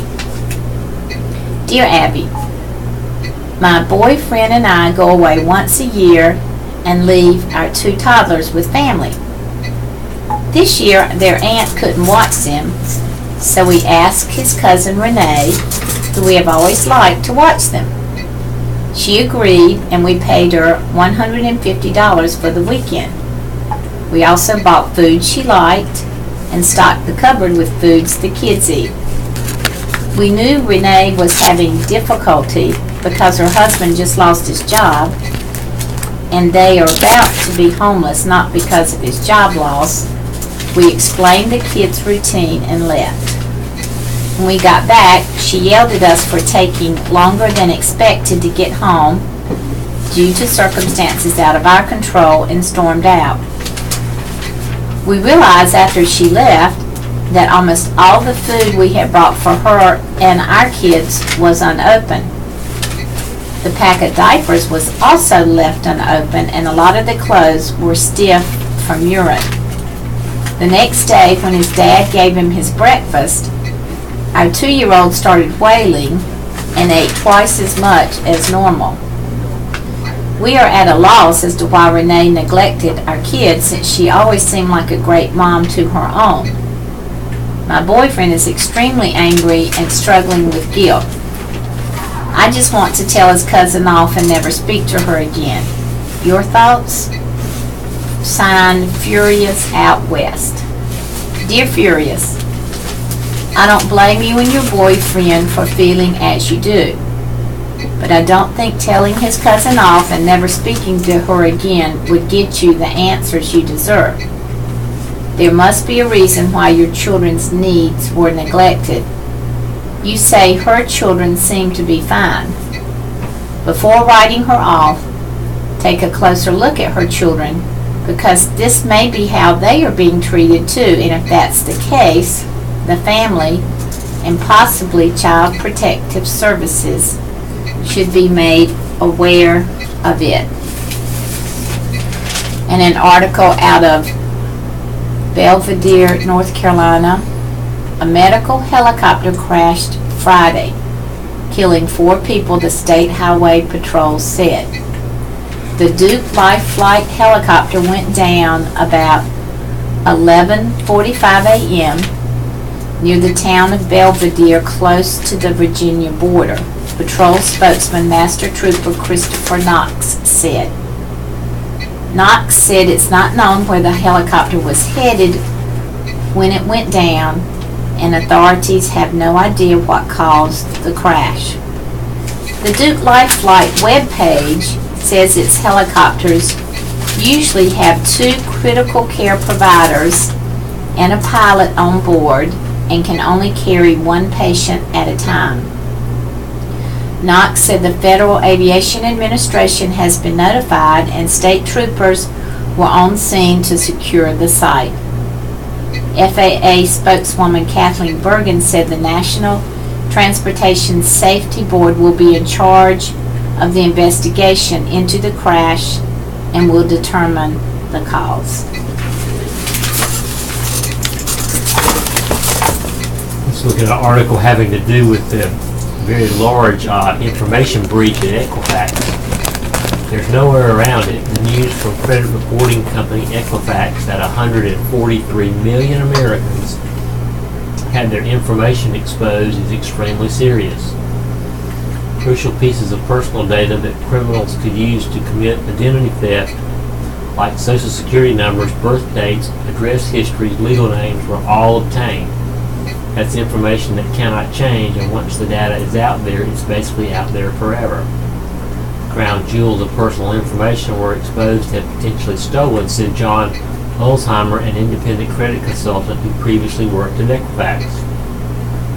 Equifax's key role in the financial industry makes this breach more alarming than previous ones at Yahoo or retailers. It's a storehouse of personal information, like how much people owe on their houses and whether they have court judgments against them.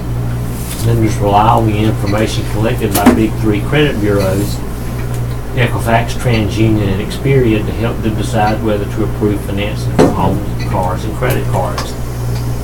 Credit checks are sometimes done by employers when deciding whom to hire for a job.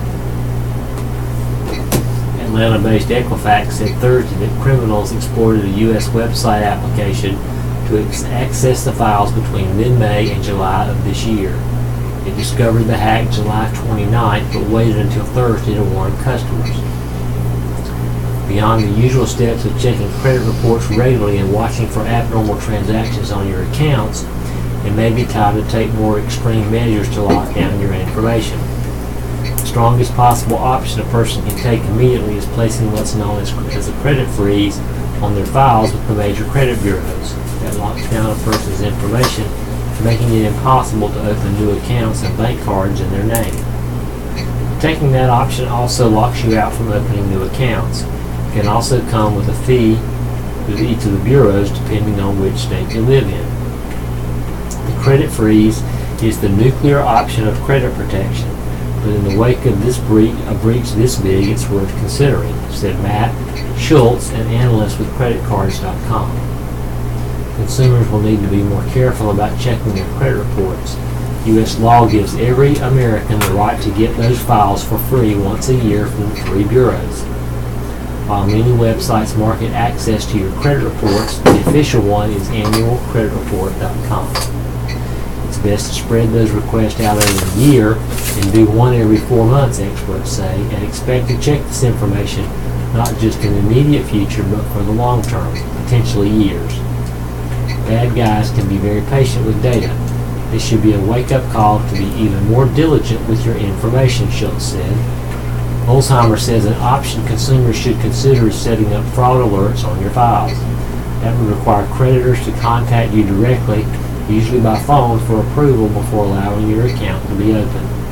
That gives people a more active role rather passively monitoring or freezing your entire file. Bureaus also must contact each other when a fraud alert is placed. Need an even more extreme step? People can request to change their Social Security number with the Social Security Administration if they have repeatedly been a victim of identity fraud under their original number.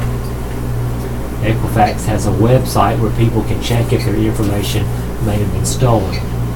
Consumers can also call 866-447-7559 for information. The company also says it will send mail to all who had personally identifiable information stolen. This isn't the biggest data breach in history. That indignity still belongs to Yahoo, which was targeted at least 2 separate digital burglaries that affected more than 1 billion of its users' accounts throughout the world. But no Social Security numbers or driver's license information were disclosed in the Yahoo break-in. Equifax's security lapse could be the largest theft involving Social Security numbers, one of the most common methods used to confirm a person's identity in the U.S. It eclipses a 2015 hack at health insurer Anthem Inc. that involved the Social Security numbers of about 80 million people. Now it sounds like all of our Social Security numbers are out there.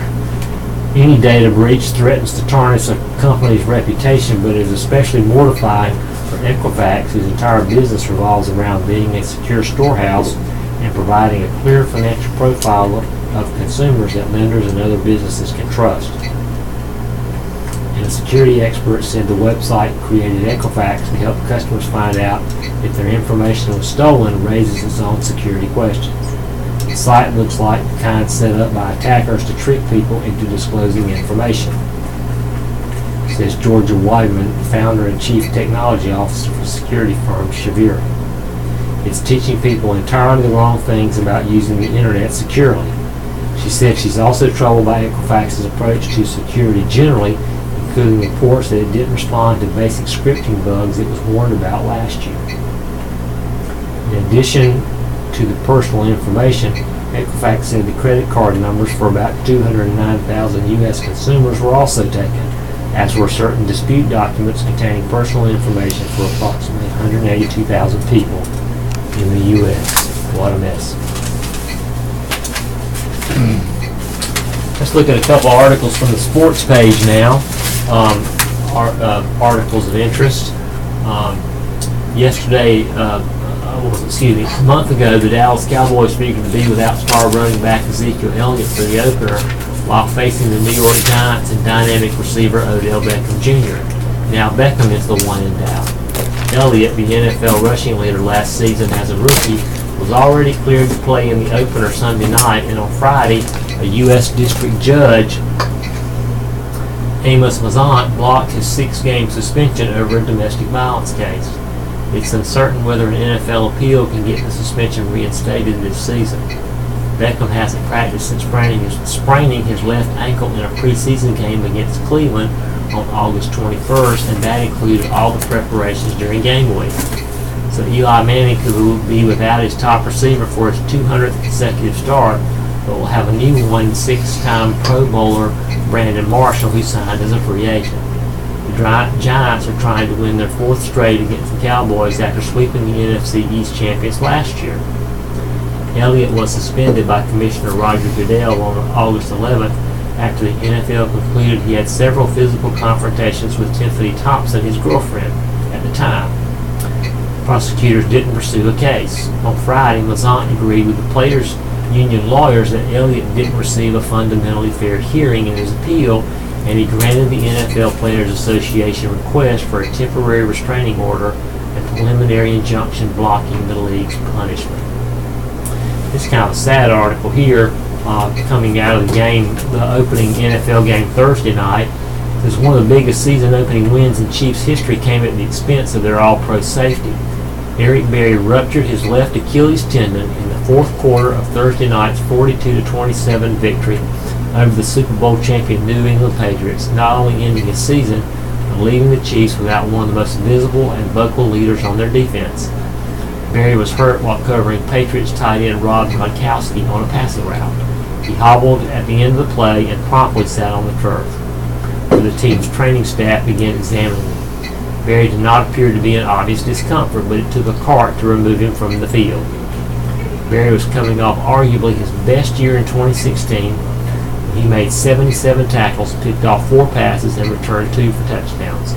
He almost single-handedly won a game in Atlanta and was a big reason why the Chiefs went 12-4 and won their first AFC West title since 2010. And now he's out for the season. Take that for him. The next article is local happenings, announcements by Bill Kirby Jr. Dixieland Jazz will be featured as musical entertainment Thursday as select members of the Fayetteville Symphony Orchestra are scheduled to perform beginning at 6:30 p.m. at Westover Park on Bonanza Drive. The sound is what you hear most on the streets of New Orleans. Food trucks will be on site, and FSO folks encourage concert goers to bring a lawn chair and blanket to enjoy the performance. No dogs or alcohol are allowed at the park. In event of inclement weather, the concert will be moved to Westover Recreation Center. For more information, send email inquiries to jatkins@FayettevilleSymphonyOrchestra.org or visit FayettevilleSymphonyOrchestra.org or call 433-4690. And the 25th annual Dublin Peanut Festival is scheduled for September 16th, beginning with a 10 a.m. parade and then the festival proper featuring food and craft vendors, live entertainment, games, and mechanical rides. And don't forget, peanuts, peanuts, and more peanuts, from plain, salty, roasted, and green to boiled. For more information, visit DublinPeanutFestival.com.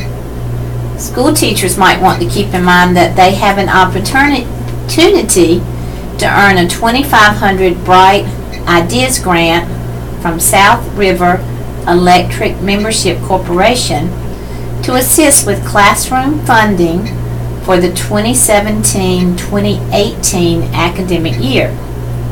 Deadline is September 18th. Applications should be submitted to ncbrightideas.com. A Healthy Wednesday Disaster Prep Day is scheduled from 10 a.m. to 2 p.m. Wednesday at the Murchison Road Community Farmers Market at Bronco Square on Murchison Road, located across from Fayetteville State University.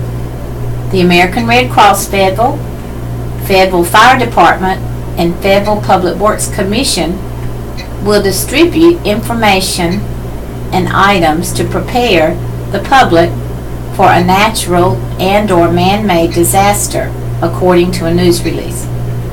The Red Cross will register homeowners and others for free installations of smoke alarms. Health screenings will be given and free chicken hot dogs to all who take at least one free screening. Locally harvested fresh produce will be on sale.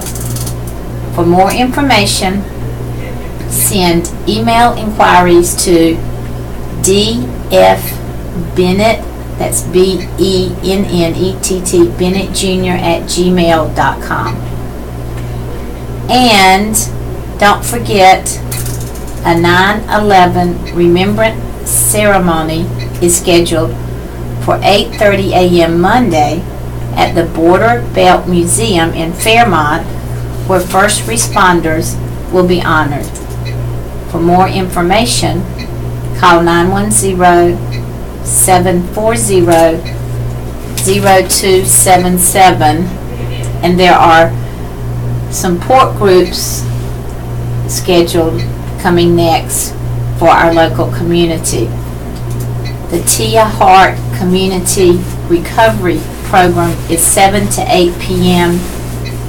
tonight at 138 North Main Street in Rayford for drug and alcohol dependence. And Alcohol Anonymous groups today are at 2 p.m. and 6 p.m. at Campground United Methodist Church Education Building, 2nd floor. 7 and 10 a.m. noon, 5:38 and 11 p.m. at 626 Sandalwood Drive. And at noon at Holy Trinity Episcopal Church, 7 p.m. at 231 West Martin Luther King Street in Maxton, 6 p.m. at Carolina Manor, 110 Pine Run Drive, Lumberton, 5:30 and 8 p.m. on 604 German Street, 6:30 p.m. at Hermitage Retirement Center, 550 Bailey Road, Lumberton, 8 p.m.